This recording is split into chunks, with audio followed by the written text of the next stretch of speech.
Ibala ka, ilahin mo na rin sa pagkakas. Kasi wala din eh.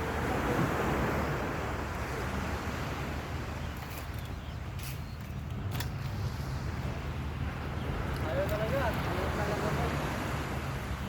Unahin mo muna kaya yung taas. Ha? Yung nataas niya ba? No. Yung nasa taasan ng yug ba? Follow the dreams,